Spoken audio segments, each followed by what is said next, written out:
Barakatah Yahweh, Bahashem Yahushai, Bahashem, Rucha Kodash. Welcome to another live lesson. The name of this one is The Dragons of Arabia. And pretty much this is a lesson inspired through a video that was sent to me. And I heard of it, I believe a couple of brothers that sent me articles on it. And it's Iran, Saudi Arabia agreed to resume ties, and they both believe in the same religion, so this union I know is going to cause friction with Babylon the Great, America, because, Iran is allies or are allies with Russia and China. And even China is happy about this union that's coming together, because it's strengthening these, some of these smaller nations to come together as one, to fight like globally, financially, which is economically against America. And, there's a whole lot involved in it. I'm not an expert in in those fields, but I know that this is not good, for Babylon the Great, America, because prophecy states that there would be, this union of these, so-called Islamic nations, coming together and pretty much fighting against America. See, these devils, their main goal is, that divide and conquer spirit, which is what they've always done. And this is how they keep, nations oppressed, and they keep them in check is by constantly keeping them divided, because they know that if you keep these nations divided and they don't come together as one, they won't have as much of a powerful impact as they would join together. So the main prophecy is in the book of 2nd Ezra, the 15th chapter. This was a vision that the Most High gave Ezra. And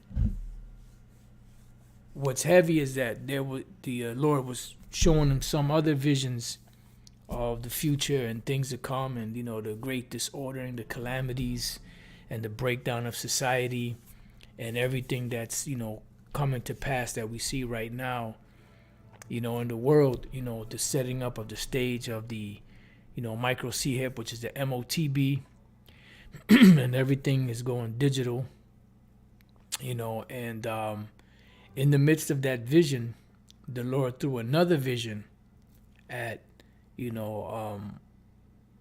Ezra, and this vision happened to, have, America and these Ishmaelite nations fighting against America, combining their forces together. So when we read 2nd Ezra 15 and 28, it says, "Behold, in horrible vision, and the appearance thereof from the east," because it's coming from the east. Saudi Arabia, Iran, those nations are over there in the what's called the Middle East. It says, "Where the nations of the dragons of Arabia shall come out with many chariots." And see, what's happening is not only are they getting together to resume talks, to resume trade, but also to back each other up militarily. So that's going to be the many chariots. So what I did was I typed in, let me grab these. I typed in how big is Saudi Arabia's military. And it said the king of Saudi Arabia is the commander-in-chief of all the military forces and forms military policy with the Ministry of Defense and the Ministry of Interior. So it gives you Armed Forces of Saudi Arabia. It says military age 17, conscription no, active personnel 480,000, reserve personnel 60,000, paramilitary forces. And there's more roles here we could go to, but you get the idea. Now, their forces are not that great, but combined with other nations that have bigger militaries, that's more, of more allies to fight in this war, right? Now, is Saudi Arabia's army strong? And this is heavy because even though you see the military is not that big, that's decent size, but it's not that big in comparison to, America, Russia, China, bigger countries like that. It says for 2023, Saudi Arabia is ranked 22 of 145 out of the countries considered with the annual GFP review. So there's 145 countries that are considered to be the strongest militaries of the world. Saudi Arabia ranks number 22. That's pretty high up there, in comparison to other countries that may not be as strong. All right. Now, let's see, which Arab country has the strongest military? Egypt took the top spot for the Arab countries, right? And Egypt, they down with this whole situation that's going on. They down with Russia and and other nations, right? So I also typed in how big is Iran's military. The Islamic Revolutionary Guard Corps of Revolutionary Guards has an estimated 190,000 personnel in 5 branches. So now that's the 190,000 joined with the 480,000 plus 60,000 paramilitary, reserves. So those are more, more military coming together. Does Iran have a strong military? It says for 2023, Iran is ranked 17 of 145 out of the countries considered for the annual GFP review. You see? So you have the 17th strongest military nation, Iran, with the 22nd strongest military nation, Saudi Arabia, joining forces. And it's not just for financial purposes and agreements, trade agreements and things of that nature, financial agreements. It's also military, because when you join forces with someone, you are joining forces with them for economic reasons, political reasons, and military reasons. You see? So let's go back. Let me see if there's any more here. Okay, that was it on that, because I have some more information, Lord's will, to go into. But let's deal with this first.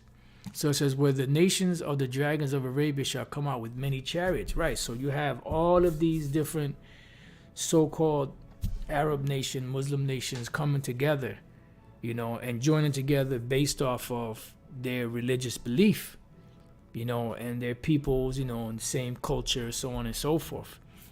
Right, and there's going to be a multitude. It says, and the multitude of them shall be carried as the wind upon earth, that all they which hear them may fear and tremble. Right, because these are some of the militaries that are coming together to fight in this final war of what the Bible calls Armageddon. Now, when you deal with the word Armageddon, the word Armageddon is actually, it's a Greek word that goes back to the Hebrew Har Magad 1, which the word Har is mountain or hill. The word God or Gad is the word for troop, and the word one at the end makes it plural. So Har Magad 1 put together is mountain of the troops, because this is the great amassing of these militaries coming together.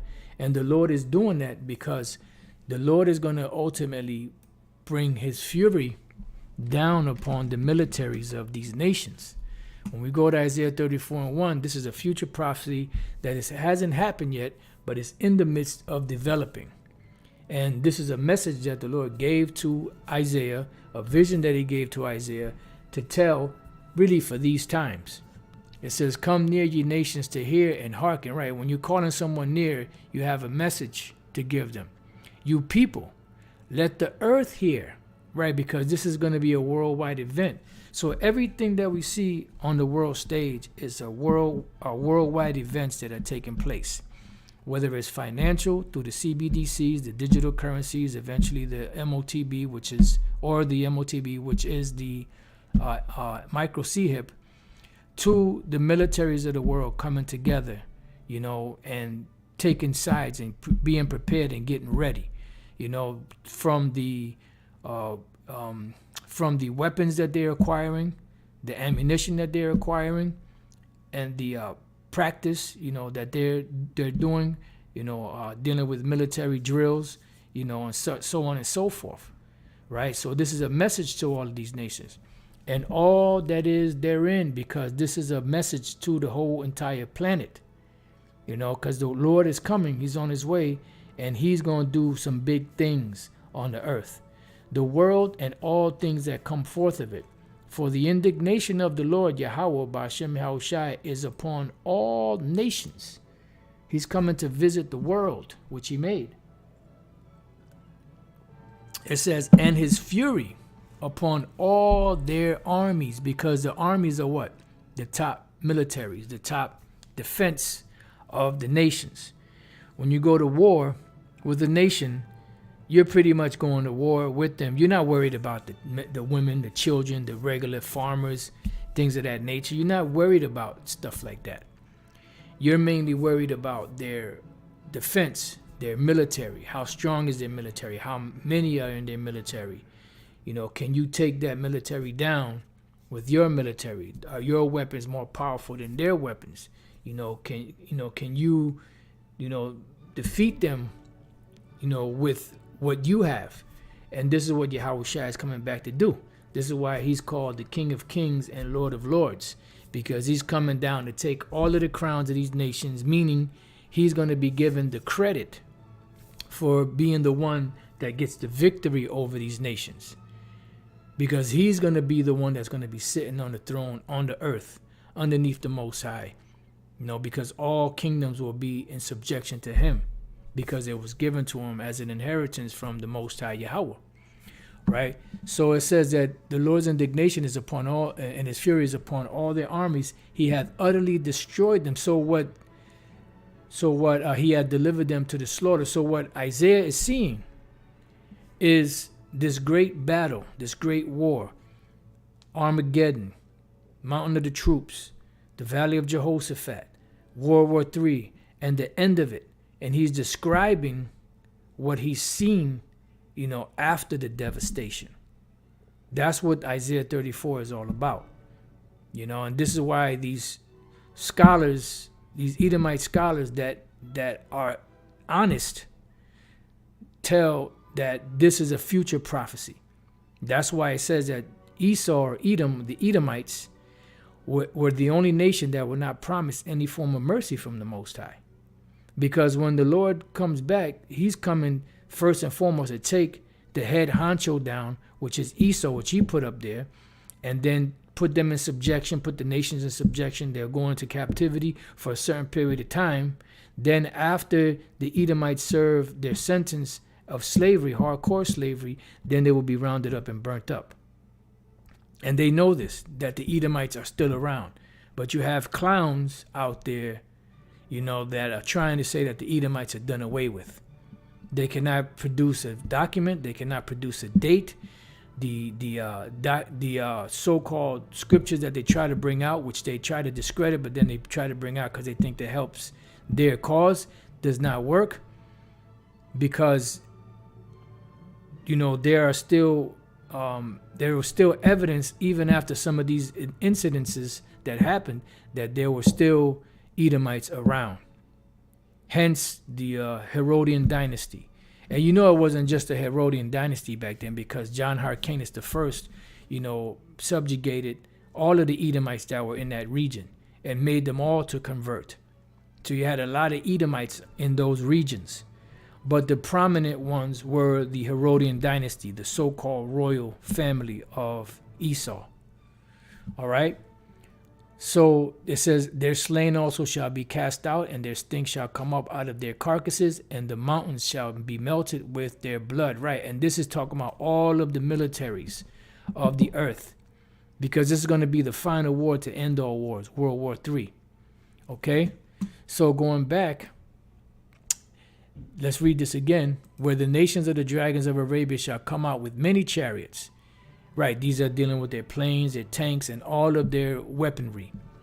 And the multitude of them shall be carried as the wind upon earth, that all they which hear them may fear and tremble. Right, Because they put this boogeyman stigma on Ishmael, that that they'll blow you up, they'll do this, that, the other, you know. But that's not necessarily so in many cases. But you do have some instances that it happens. But this is just the picture that these devils paint, when there's a threat to them. It says also the Carmanians, which the Carmanians are who? The Carmanians are the Iranians, which are the Persians, which the Persians are the Elamites, and the Elamites, you have a good portion of Elamites, if not the majority of them, that embrace the religion of Islam also. And they're going to be in the mix of this. Let's see. Let's type in.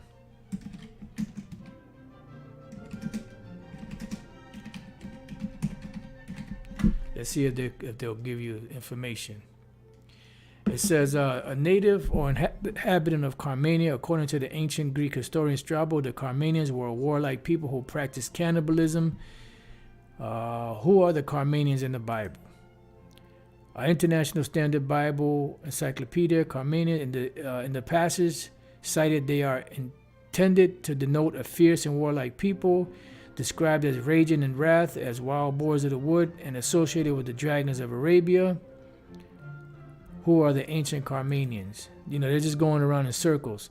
Here we go. The Carmanians were a warlike people who were said to live and fight like the Medes and Persians, which they are Persians, except that they used donkeys even in war because horses were so scarce.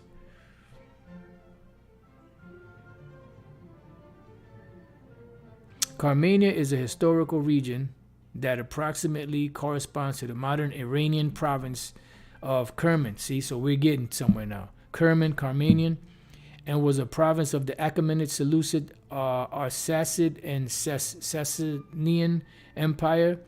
The region borders Persia in the west, Gedrosia in the southeast, Parthia in the north, and Arabia, an area to the northeast.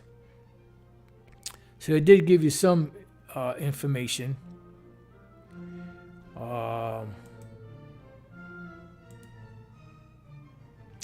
Now, when you go to, let's see.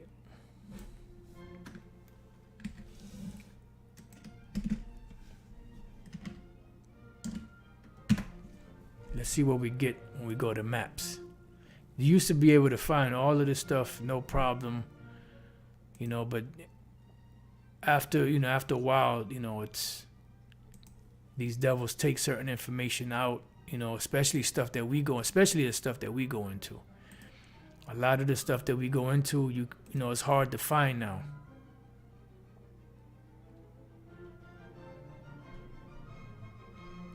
Okay, they have Carmania down here, but it was really more so around the area of Persia or Iran, what they call Iran today. Let's see if we get anything else. And we'll, ain't gonna not spend too much time on this.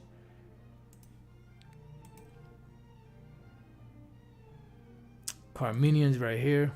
They have it here. You have the Persian Gulf, Persis. Iran would be somewhere in this area. Let's see. Let me just type in.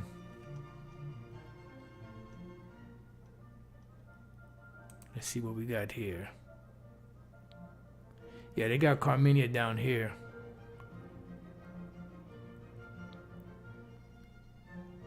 I remember some other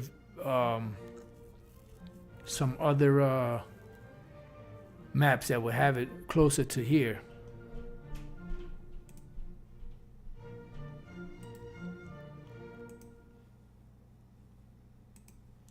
All right, so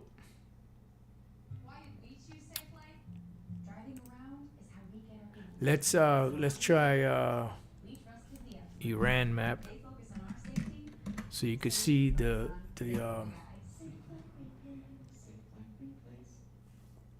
trying to get one that has the region.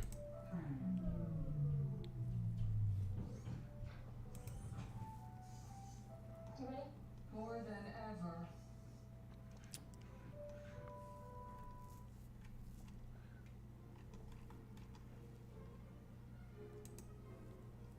Thing is being fresh. Yeah, this fucking Satan, boy.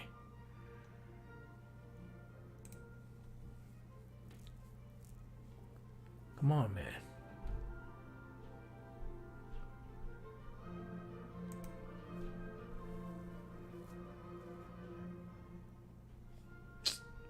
It's bullshit, man.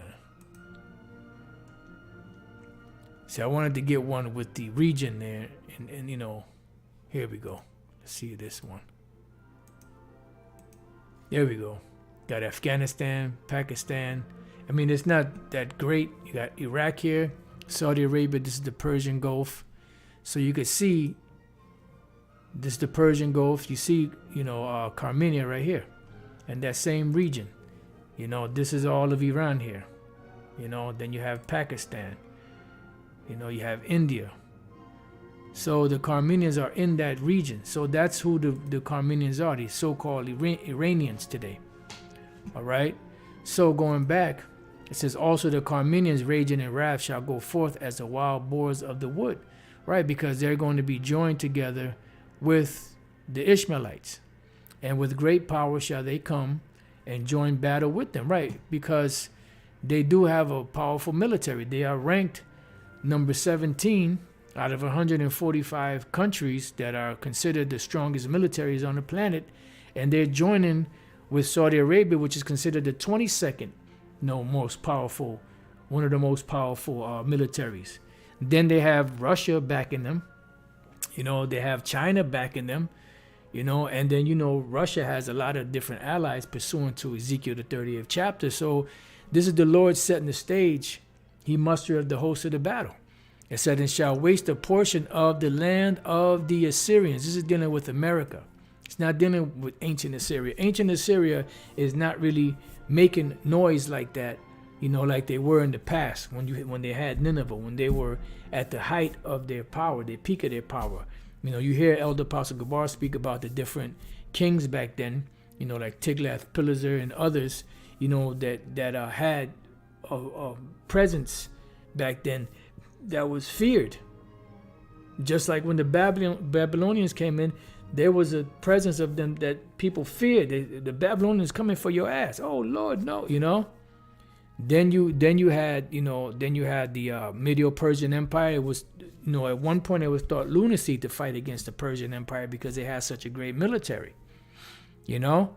So the Assyrian Empire ain't making noise like it did because there's not an empire like it used to be.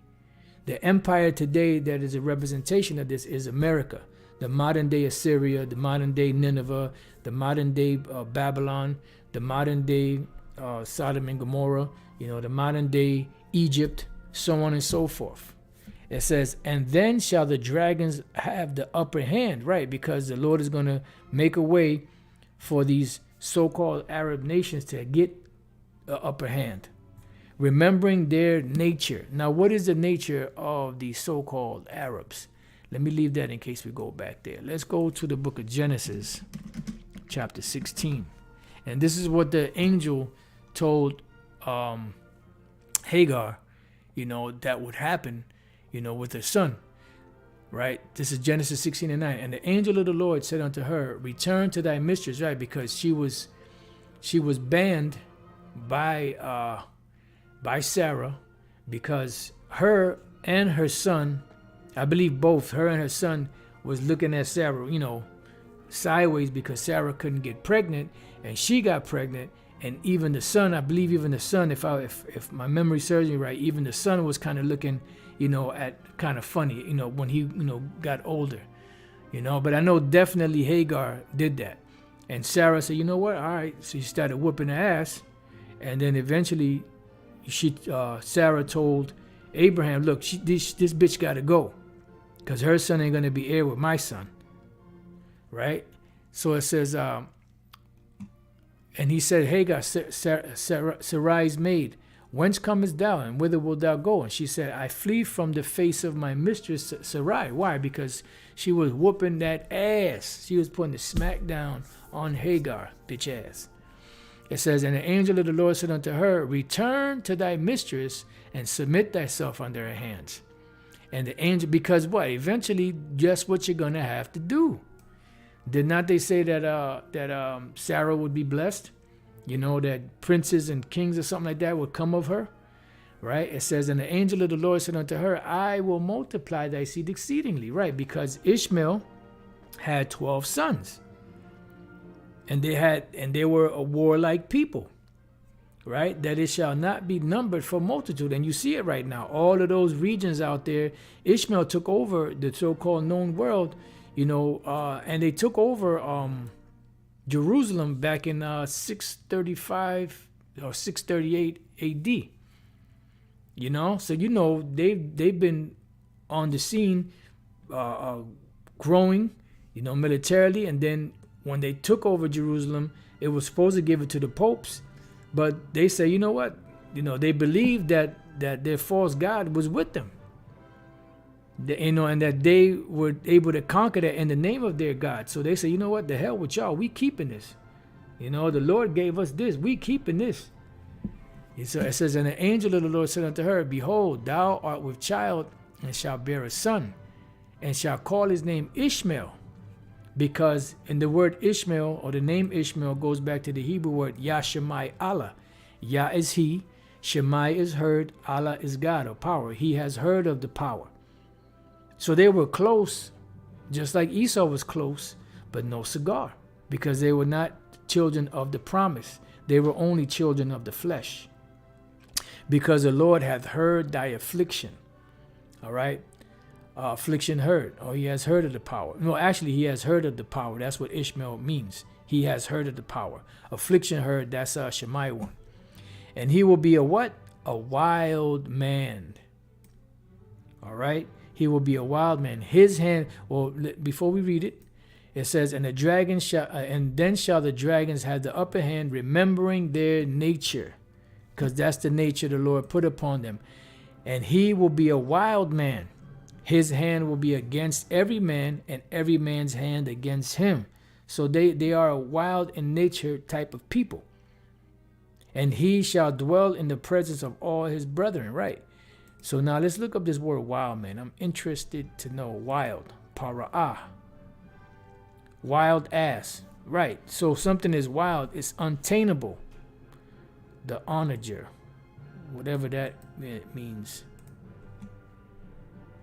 The Persian onager is one of the 4 subspecies of Asiatic wild ass. Okay, so it's a wild ass. See? So he's compared to an onager, a wild ass, the most horse-like ass species, a native to the desert of Iran. In comparison to other wild asses, the Persian onager is slightly smaller with a paler coat. So check that out.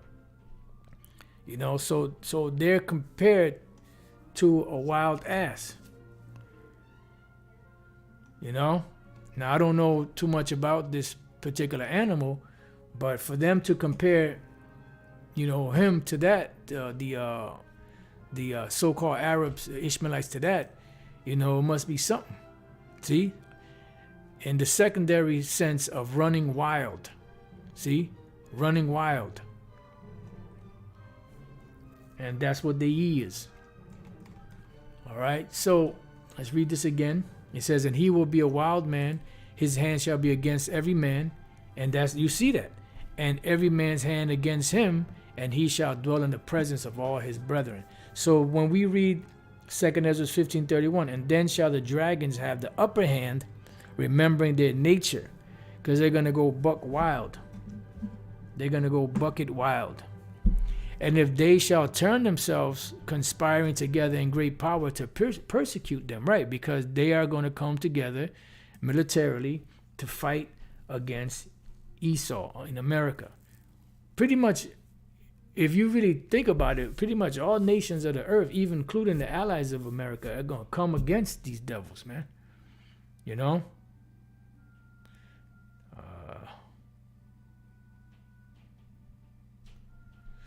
Yeah, so it says, then these shall be troubled.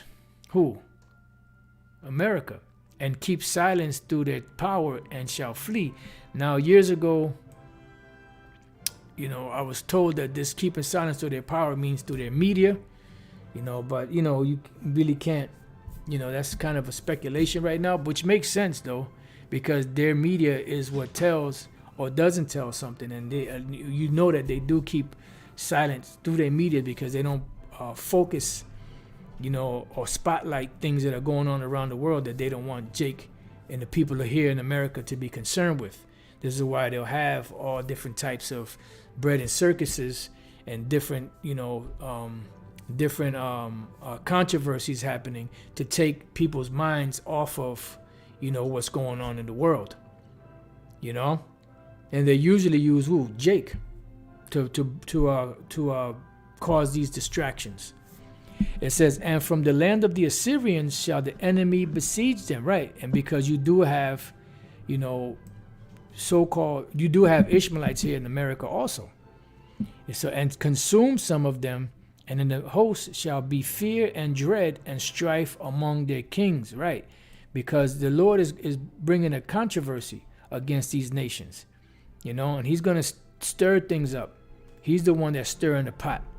It says, behold, clouds from the east and from the north unto the south, and they are very horrible to look upon, full of wrath and storm, right? This is these different wars. Their ships, their chariots, the ships, okay? Not the chariots, their planes, jets, so on and so forth.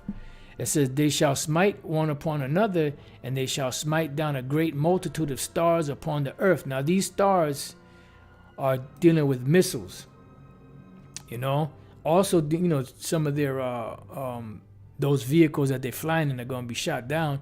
But the main stars are with their missiles. Now, what I did was I typed in, I put in, does Saudi Arabia have nuclear capability or nuclear missiles? They said no. And I said, does Iran have nuclear power? Iran has one nuclear power plant at its southern port of Bushehr that went online in 2011 with help from who?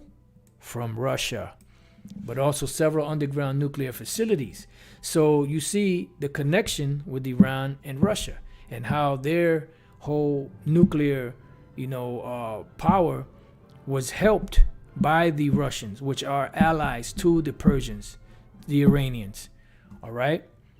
It says, how many nuclear bombs does Iran have? Iran is not known to currently possess weapons of mass destruction and has signed treaties repudiating the possessions of WMDs, including the Biological Weapon Convention, the Chemical Weapon Convention, and the Non-Proliferation Treaty, which, whether they do or not, only they know.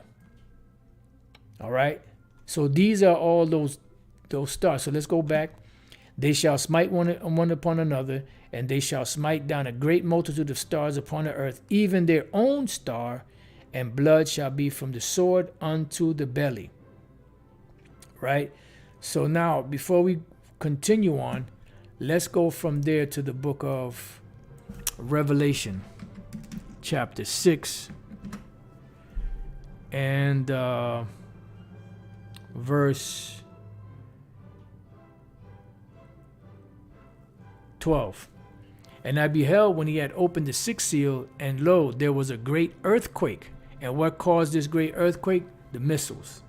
And the sun became black as sackcloth of hair, and the moon became as blood. Why? Because of the smoke and the fire going up. It's going to block out the sun on this side of the world. It says, and the stars of heaven fell upon the earth. What are the stars of heaven? Those missiles. Even as a fig tree casteth her untimely figs when she is shaken of a mighty wind. So those are the missiles which are compared to stars. They call shooting stars or falling stars, or however they put it. Well, that's how the missiles come down. Because when you shoot a missile, the missile doesn't just go up in the air and back down. It arches this way. And then it goes into the outer atmosphere, comes back into the inner atmosphere, and by the time it gets close to its destination, you have the warheads. Then the warhead opens up, and then you have multiple warheads that come out of that, and they go in the different directions. You see? It says, and the heaven departed as a scroll, which is what they call mushroom clouds, when it is rolled together, and every mountain and island were moved out of their places. Right, which is what? It's not talking about the actual mountains and islands. It's talking about their force, the military force, these different governments that are going to be brought down, because all the governments of the earth are going to be given to Yahushai. All right. It says, and the kings of the earth, and the great men, and the rich men, and the chief captains, and the mighty men, and every bondman, and every freeman hid themselves in the dens and in the rocks of the mountains. Right, because you do have the international bankers that have their underground bunkers. They also have military men that they're going to bring with them, doctors, lawyers, physicians, so on and so forth, military men. They're also going to have cooks and different agriculture people, because they're thinking that once the destruction comes, that they're not planning for a destruction, but they know it's coming. So they figure that once the smoke clears, so to speak, that they're going to come back into power with their so-called continuity of government. And it's not going to happen. It says, and said to the mountains, to the rocks, fall on us, and hide us from the face of him that sitteth on the throne, and from the wrath of the Lamb. For the great day of his wrath is come, and who shall be able to stand? All right. Now let's go from there to Revelation, same book, chapter 8 and verse 10. It says, and the third angel sounded, and there fell a great star from heaven. I don't like that word star, inside joke. Right, so a great star fell from heaven, missiles, burning as it were a lamp. Right, why is it burning? Because of the nuclear fire, the nuclear capability that it has. And it fell upon the third part of the rivers. Anytime you see the third part in the book of Revelation, it's speaking about Esau. They are the third part of man. The men on earth are broken into three categories. The sons of God, which are the Israelites, the sons of men, which are the other nations, and the sons of the wicked, which are the Edomites. It says, and upon the fountains of waters, and the name of the star is called wormwood, which the word wormwood goes into something that's poisonous. All right. Now you do have wormwood, absinthe, something like that in the Greek, which is something that you can take as a herb that is bitter, that will, kill, whatever, is ailing thee. But, if you take too much of it, it becomes toxic, So this wormwood here is speaking about the radiation from the missiles that they carry that causes, what's the word I'm looking for? Toxicity, I guess, for lack of better words, pollution, and poison. And the third part of the waters became wormwood, because Esau is in charge right now, right? And many men died of the waters because they were made bitter, meaning they were made poisonous. Not just bitter. Because bitter water, you can add some lemon or something to it and it'd be good. The bitter water, and you're not going to die if something is just bitter, You'll die if something is poisonous and you drink it. All right. So it says, and the fourth angel sounded, and the third part of the sun was smitten. Same thing as we read, in the other book in Revelation 6, because of what? The smoke. And the third part of the moon and the third part of the stars, so as the third part of them was darkened, and the day shone not for a third part of it, and the night likewise, right? Because this smoke is going to go off for a long period of time. Not forever, and it can't be quenched, because you're not going to be able to put it out. Eventually it'll die out on its own. They shall smite one upon another, and they shall smite down. Here it is. You have these electric cars that catch on fire. They finally put them out and think that's the end of it, and then the fire reignites. And they got to keep turning it off, and the fire reignites. They got to keep turning it off. Here it is. You got those cars that do that. But then you don't think the Lord can keep this fire going for a long period of time? And a lot of those cars are here also. So these are all fuels for the fire, man.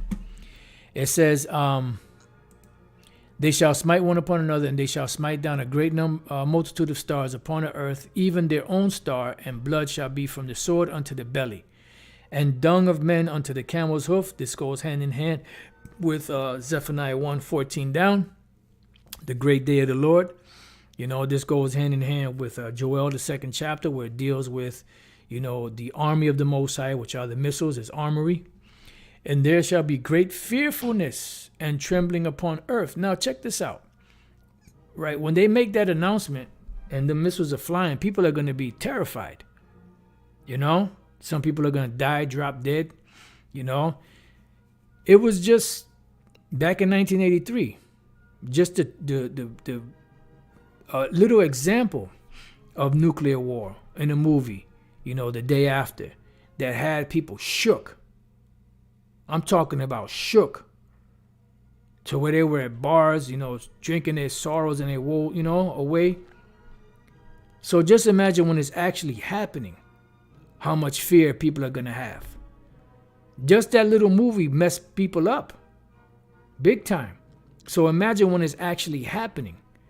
And there shall be great fearfulness and trembling upon earth. Men's hearts failing them for fear, for looking after those things that are coming upon the earth. And they that see the wrath shall be afraid, and trembling shall come upon them. See? And then shall there come great storms from the south and from the north, and another part from the west. Right? You're going to have all these militaries coming together, using missiles, because not only do they have nuclear missiles, they also have just regular missiles shooting at each other. And strong winds shall arise from the east and shall open it, and the cloud which he raised up in wrath, and the star stirred to cause fear toward the east and west wind shall be destroyed. Right? Because these missiles are going to be used. It says the great and mighty clouds shall be puffed up full of wrath, and the star that they may make all the earth afraid. Right? What's going to make all the earth afraid? These nuclear missiles. That's the great fear. Let me see something. What if we do? What is the greatest fear? Fear of rejection is come on, man.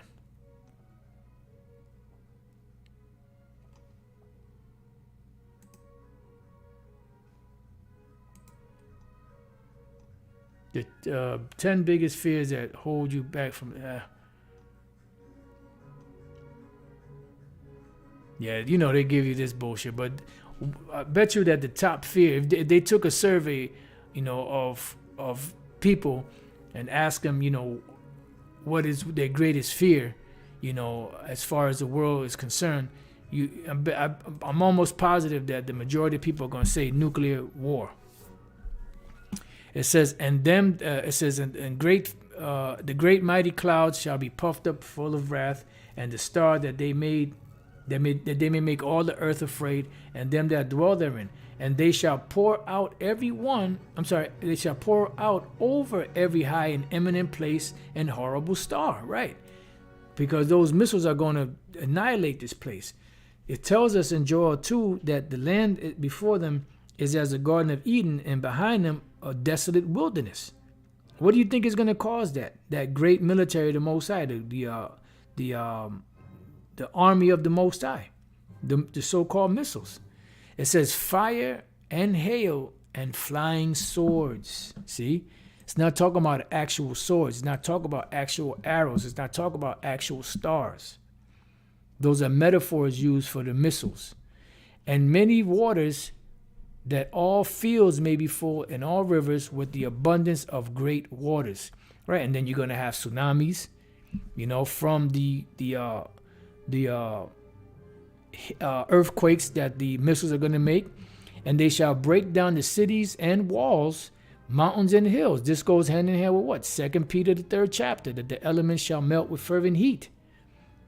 And this is giving you more a description of what these elements are.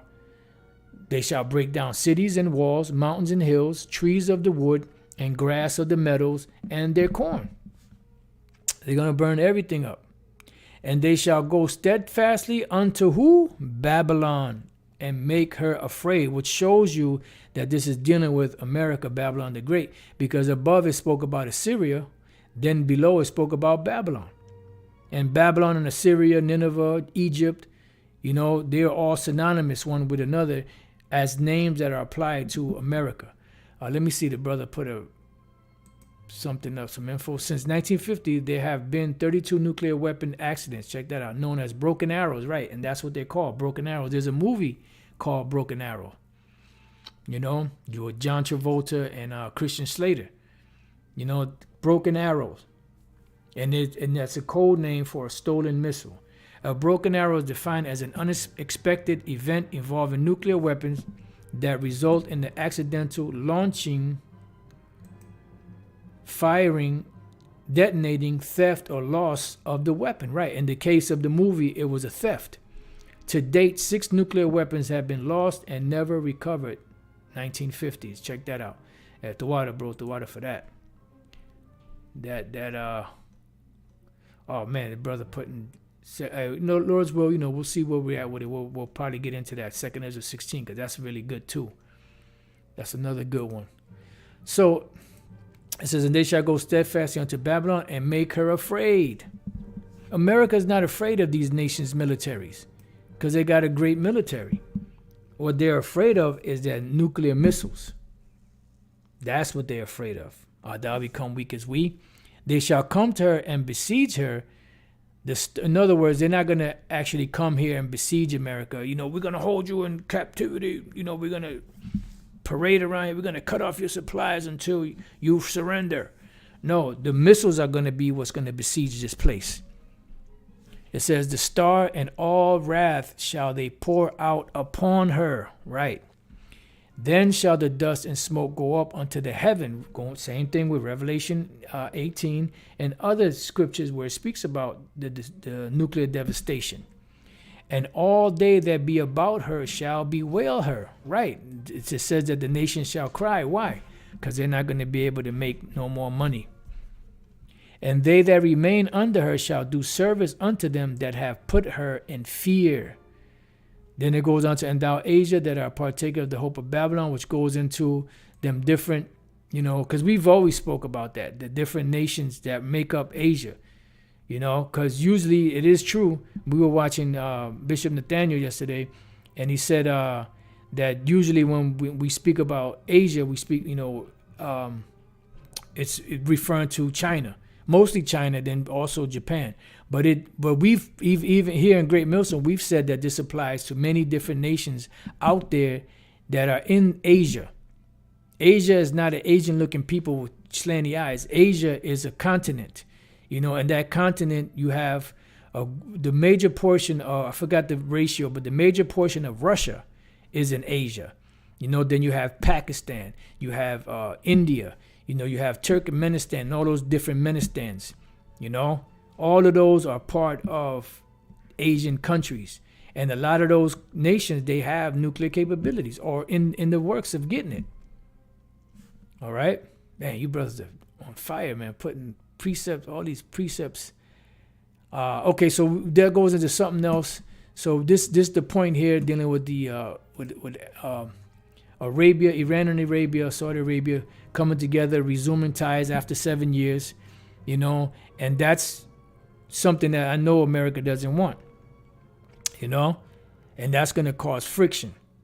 But this is all a part of the Lord's doing.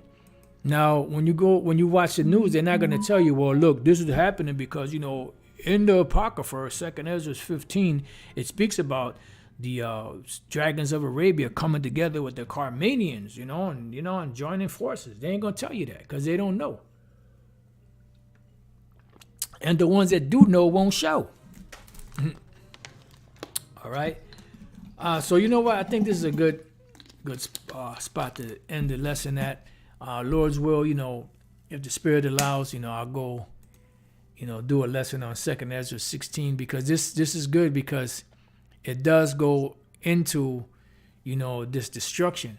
It goes into the stars. It goes into, well, not so much as the stars, but that's other chapters, but it goes into the nuclear destruction, and it describes the missiles as arrows.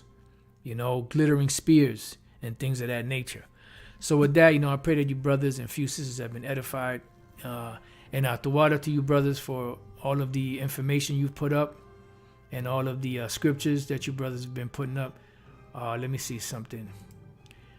Iraq adopts Chinese yuan instead of U.S. dollars. Iran and Saudi Arabia just reached ties with China, brokered deal. Yeah, because everybody's moving out of that. Brokered deal, petrodollar is done. Yep, that's right. Because America had the corner market, the market cornered. Now it's time for a so-called New World Order, which the nations think they're going to produce a New World Order. But the New World Order that's coming is Yahweh Shai, setting up his kingdom on the earth through the power of Yahweh and / the heirs of that kingdom being us, the Israelites. So with that, I pray that you brothers and few sisters have been edified. To the next time I say shalom.